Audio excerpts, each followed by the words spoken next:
శుభములు కలుగు నీకు. అబ్బా, అసలే మంటెక్కిపోయి ఉన్నాను. నువ్వు వారాహి మీద ప్రేమని పెంచుకుంటున్నట్టు మాట్లాడకు, ఇంకా కాలిపోతుంది నాకు. అబ్బా, నాది ప్రేమ కాదులే రేఖ, కోరిక. నా కోరిక తీరాక నేను వారాహిని ఎలా టార్చర్ చేస్తానో నువ్వే చూస్తావు. రేయ్, నీ కోరిక తీరాలన్నా, నువ్వు దాన్ని టార్చర్ పెట్టాలన్నా ముందు దానికి నీకు పెళ్లి జరగాలి. అది ఆగిపోకూడదు.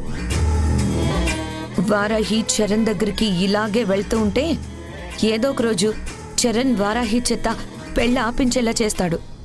నో, పెళ్ళి ఆగకూడదు. వారాహికి నాకు పెళ్లి జరగాలి. వారాహి నా పెళ్ళం అవ్వాలి. ఈ పెళ్లి ఆగకూడదంటే దాని మనసులో నుంచి పెళ్లి క్యాన్సిల్ చెయ్యాలనే ఆలోచన తీసేయాలి. అవును, తీసేయాలి. కానీ ఎలా? నేను చేస్తాను. నువ్వు వారాహిని పార్క్ దగ్గరకు తీసుకొనిరా. దాని మనసులో ఏ మూలన్నా నీతో పెళ్లికి నో చెప్పాలనే అభిప్రాయం ఉంటే దాన్ని పూర్తిగా తీసి పడేస్తాను. అలాగే, ఇప్పుడే వెళ్ళి వారాహిని తీసుకొని వస్తాను. బాయ్.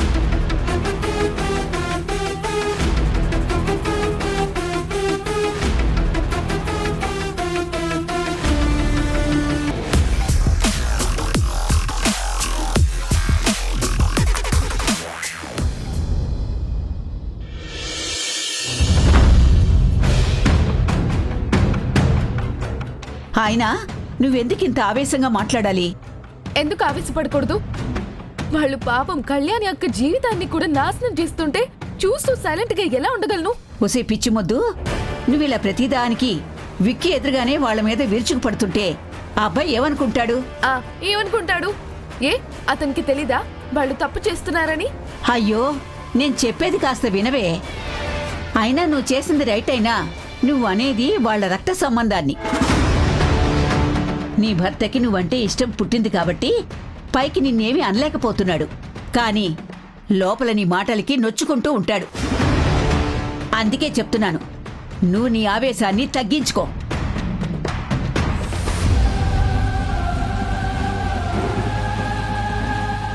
నేను ఒక్కదాన్నే ఇలా వచ్చి ఆవిడతో మాట్లాడితే ఆవిడ ఒప్పుకుంటుందా? అసలు ముందు నేను ఆవిడతో మాట్లాడగలనా? మాట్లాడాలి, ఎలాగైనా మాట్లాడాలి.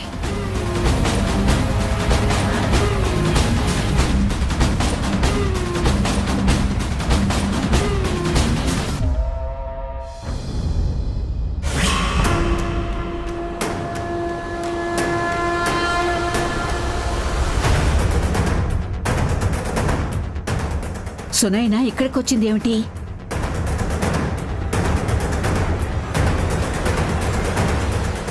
ఏమి, నువ్వేంటే ఇక్కడికొచ్చా? ఒక్కదానివే వచ్చావా, లేక మీ అమ్మ మీ అక్కలు కూడా వచ్చారా? ఒక్కదాన్నే వచ్చాను. ఒక్కదానివేనా? ఎందుకు? హాసిని చూడాలనిపించిందా? అరుంధతి గారితో మాట్లాడాలని వచ్చాను. నువ్వు అరుంధతి గారితో మాట్లాడతావా? మా అత్తగారితో మాట్లాడతావా? అవును. ఆవిడెక్కడున్నారు? నీకేమైనా పిచ్చి పట్టిందా? నువ్వు ఆవిడతో ఏం మాట్లాడతావు? దేని గురించి మాట్లాడతావు? నీకంత ధైర్యం ఉందా? ధైర్యంగా ఇంట్లోకి వచ్చింది కదా.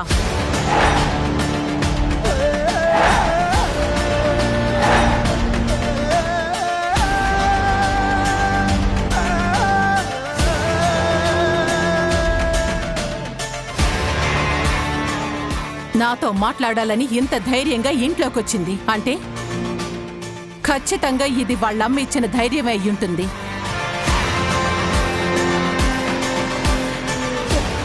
చెప్పు సునైనా, మీ అమ్మ ఏం చెప్పి పంపించింది? అమ్మ చెప్తే నేను ఇక్కడికి రాలేదు. మా అమ్మ నాకేం చెప్పలేదు. మరెందుకొచ్చావు?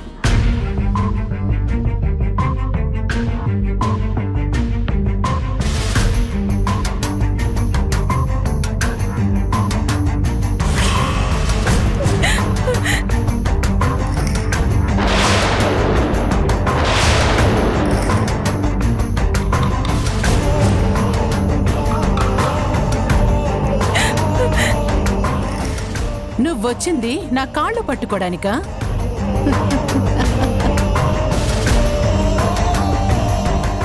వీళ్ళ స్థాయి మన కాళ్ళ కిందే కదమ్మా.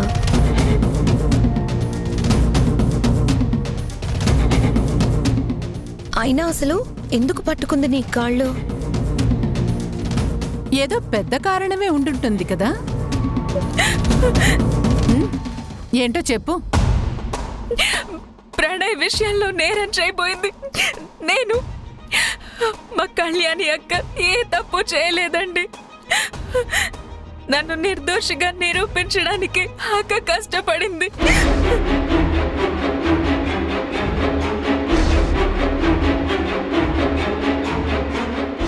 అలాంటిది తనే నేరం చేసిందని మీరు కోర్టులో కేసు వేశారంట. దానివల్ల మా అక్కకి జాబ్ రాదంట.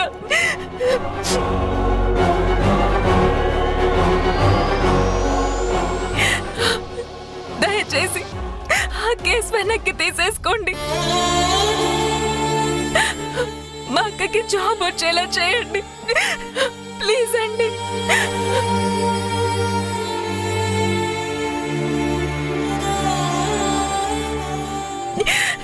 ఈ విషయంలో మా అక్కని బలి చేయకండి ప్లీజ్. అందితే జుట్టు, అందకపోతే కాళ్ళు.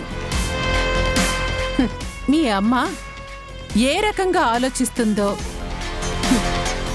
మిమ్మల్ని అలాగే తయారు చేసింది. పైకి మాత్రం మీ అమ్మ మీ అక్క పౌరుషంగా బిల్డప్ ఇస్తారు, నాతో గొడవలు పడతారు.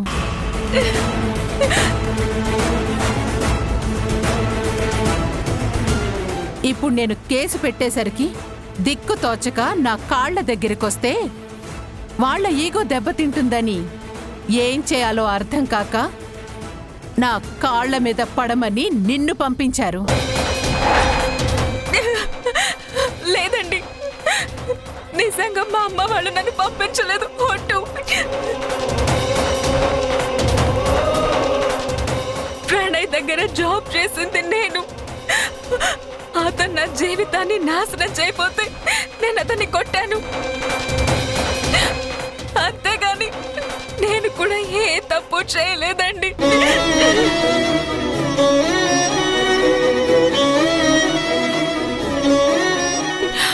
అయినా సరే మీకు కేసు పెట్టాలంటే నా మీద పెట్టండి, నాకు శిక్ష వేయించండి, నేను అనుభవిస్తాను ఆ శిక్ష.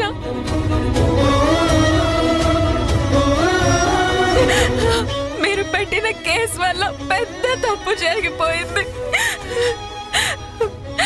మా అక్క పోలీస్ అవ్వాలనే తన జీవితాశయం దూరం అయిపోతుంది.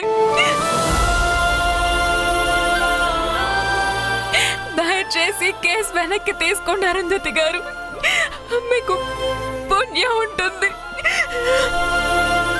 హే పిచ్చి మొహమా, నువ్విప్పుడు ఎంత ఏడ్చినా మా కాళ్ళ మీద పడినా నో యూస్. ఎందుకంటే మా అమ్మ పెట్టిన కేసులో ఆల్రెడీ కోర్టు తన జడ్జిమెంట్ ఇచ్చేసింది.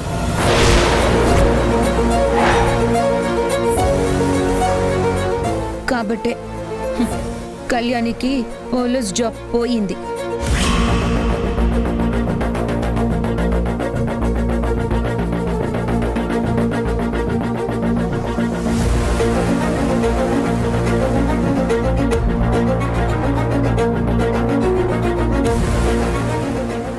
ఇప్పుడు మీ అక్కకి జాబ్ రావాలి అంటే మీరు చాలా కష్టపడాలి. చెప్పండి, ఏం చేయాలి? ఏం చేసినా సరే మా అక్కకి జాబ్ వచ్చేలా చేసుకుంటాను. అవునా? జాబ్ తెప్పించుకుంటారా? అయితే చెయ్యండి.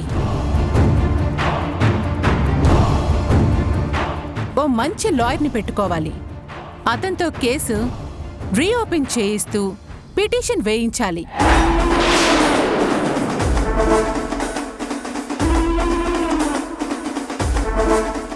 కళ్యాణి నీ కేసు విషయం డిపార్ట్మెంట్కి చెప్పకుండా దాచలేదు అని ప్రూవ్ చేయాలి.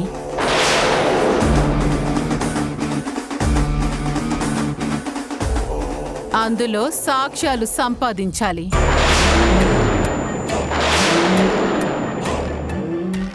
ఇవన్నీ చేయగలరా మీరు? అందుకు చాలా డబ్బు ఖర్చవుతుంది.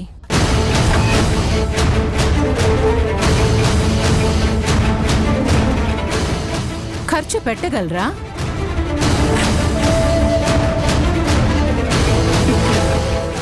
ఏం చేసినా, ఎంత ఖర్చు పెట్టినా కళ్యాణి కేసుని పై ఆఫీసర్కి పంపించలేదన్నది నిజం కాబట్టి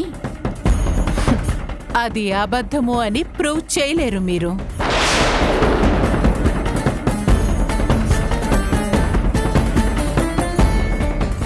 సునైనా, నీ అమాయకత్వంతో ఎందుకు ఇక్కడికి వచ్చావు? ఎందుకు నీ ఇంటి పరువుని నీ చేత్తో పాడు చేస్తున్నావు?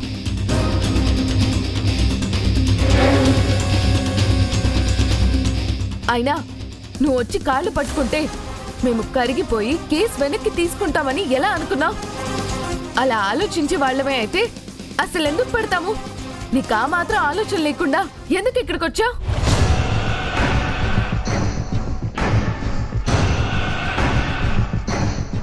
హాసిని, నువ్వెందుకు సునైన మీద కోపడుతున్నావు?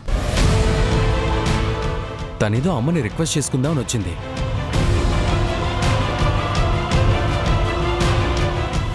అది నిజంగా అమ్మ చేతిలో ఉండుంటే అమ్మ కేసు వెనక్కి తీసుకునేదేమో.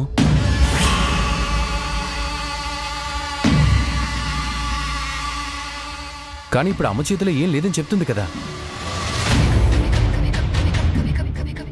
కుదిరితే మళ్ళీ కేసు ఓపెన్ చేయించి కళ్యాణి నిర్దోషని మీ అమ్మ వాళ్ళు నిరూపించుకోవచ్చు కదా. ఆ విషయం అమ్మ చెప్తుంది.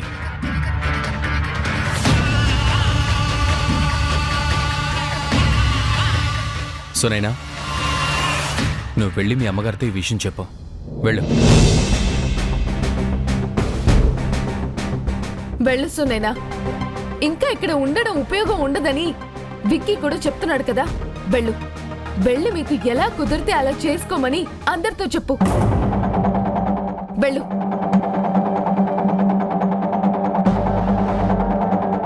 వెళ్ళక నుంచి.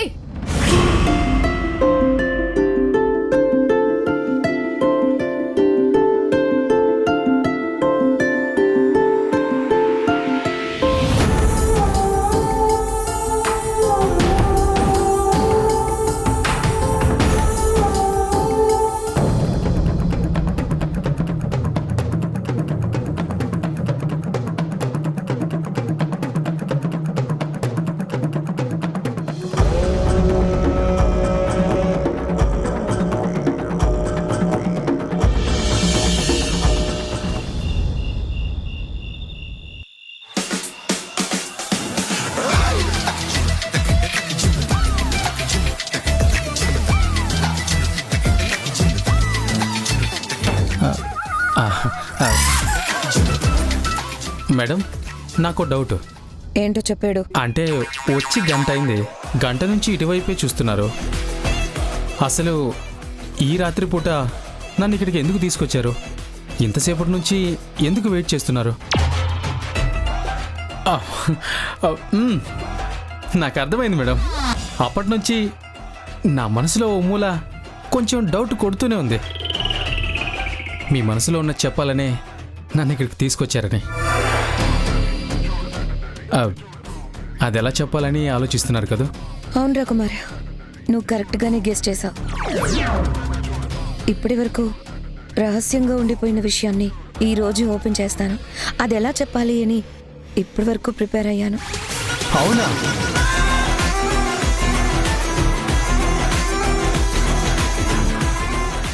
అయితే ఇంకెందుకు లేటు, వెంటనే చెప్పండి మేడం. చెప్పాలంటే అది రావాలి కదరా. అదా? ఏది? ఆ వారాహి. వారాహినా? అంటే నువ్వు అదే మీరు ఇక్కడికి వారాహితో మాట్లాడడానికి వచ్చారా? అవును. మరి నన్నెందుకు తీసుకొచ్చారు మేడం? నైట్ టైము ఆడపిల్లనొక్కదాన్నే ఇటువంటి చోటుకొస్తే బాగోదు కదా, అందుకే కాపలాగా ఉంటావని నిన్ను తీసుకొచ్చాను.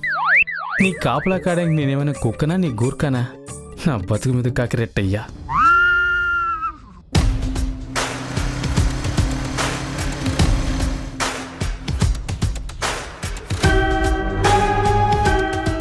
నేను రాను అని ఎంత చెప్పినా వినకుండా మా అమ్మని బతిమాలి ఒప్పించి మరీ ఇక్కడికి తీసుకొచ్చావేంటి?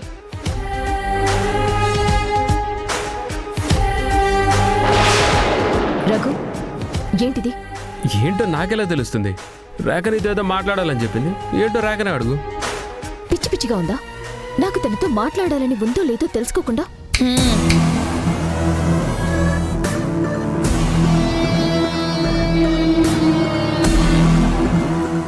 నీ మాటలు మేం వినాలంటే నీ పర్మిషన్ కావాలి. కానీ నా మాటలు విని నువ్వు వాటిని పాటించాలంటే నీలో భయం ఉండాలి. ఆ భయం నీలో పుట్టించడానికే నిన్నిక్కడికి రప్పించాను.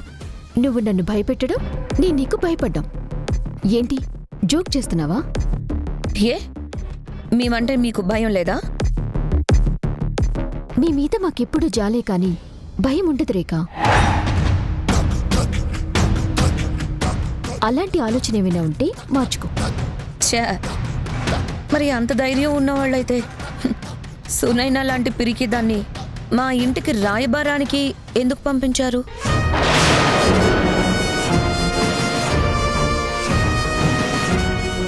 ఏంటి, సునైనా మీ ఇంటికి వచ్చిందా? ఏ తెలీదా? మా ఇంటికొచ్చి మా అమ్మ వాళ్ళని పట్టుకుని ఏడ్చి కళ్యాణి మీద పెట్టిన కేసు వెనక్కి తీసుకోమని బతివలాడింది. మీకు తెలియకుండానే ఇంత చేయగలదా సునైనా?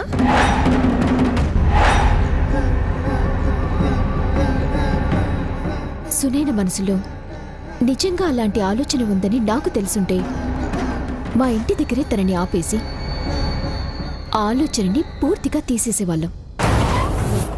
ఛా, సునైన మనసులో ఆలోచన నీకు తెలియకపోవచ్చు, కానీ నీ మనసులో ఆలోచన నాకు తెలుసు. నీ ప్లాన్ మొత్తం తెలుసు.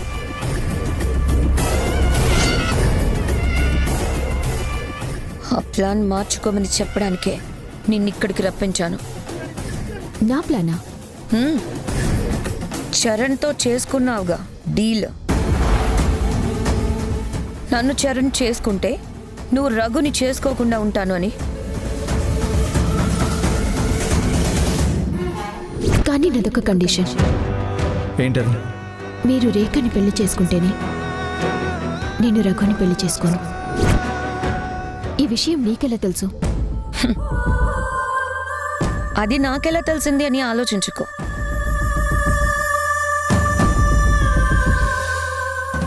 నీకు నిజంగా రఘుతో పెళ్లి మానేయాలనే ఆలోచన వస్తే అది డ్రాప్ చేసుకో.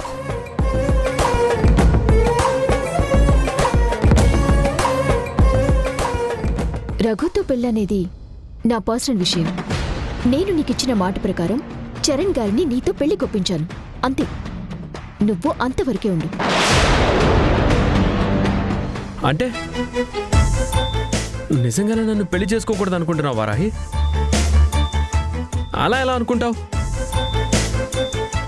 శుభలేఖలు కూడా ప్రింటింగ్కి ఇవ్వబోతూ ఇప్పుడు నువ్వు అలా అనుకుంటే నా లైఫ్ ఏమైపోతుంది?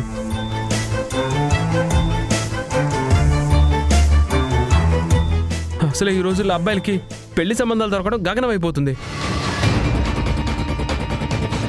అలాంటిది కుదిరిన సంబంధం కూడా క్యాన్సిల్ అయిపోతే ఇంకా నా జీవితాంతం బ్రహ్మచారిలా బ్రతుకుతూనే ఉండాలి. ఏ ఆపు. వీడేంటి విలేజ్లో కూడా కామెడీ చేస్తున్నాడు మా నాన్నలాగా? వారాహి, నీ పెళ్ళిప్పుడు నీ ఇష్టం కాదు, నా ఇష్టం. ఎందుకు అంటే నువ్వు పెళ్లి కొప్పించిన చరణ్ ఇప్పుడు పెళ్లి క్యాన్సిల్ అని అన్నాడు. నేను నిన్ను అడిగిన కండిషన్ చరణ్ని నీతో పెళ్లి కొప్పించమని మాత్రమే కాదు, మా పెళ్లి జరిగేలా చేయమని కూడా.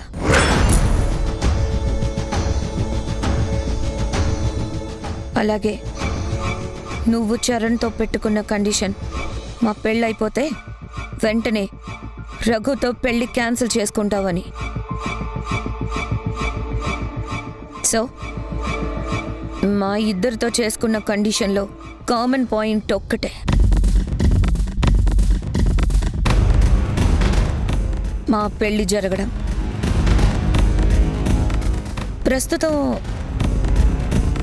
అది ఆగిపోయింది కాబట్టి నువ్వు రఘుని చేసుకోవడం మానేస్తే చరణ్ మళ్ళీ నీ వెంట పడ్డం మొదలు పెడతాడు. నాతో పెళ్లికి ఇంకెప్పటికీ ఒప్పుకోడు.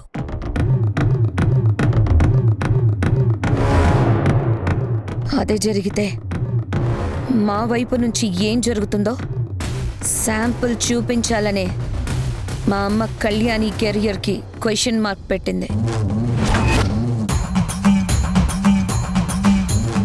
ఇప్పుడు కళ్యాణి ఆ కేసులో నుంచి బయటకు రావాలంటే కోర్టులో చాలా స్ట్రాంగ్గా వాదనలు వినిపించే లాయర్ కావాలి. అంటే మీరు చాలా ఖర్చు పెట్టాలి.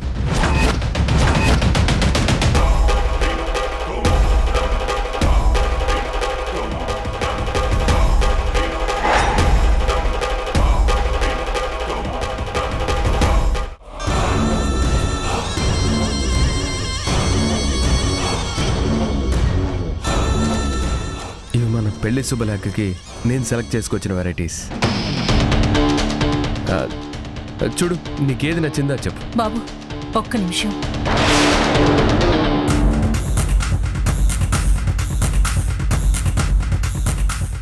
మీతో ఒక విషయం గురించి మాట్లాడాలి బాబు.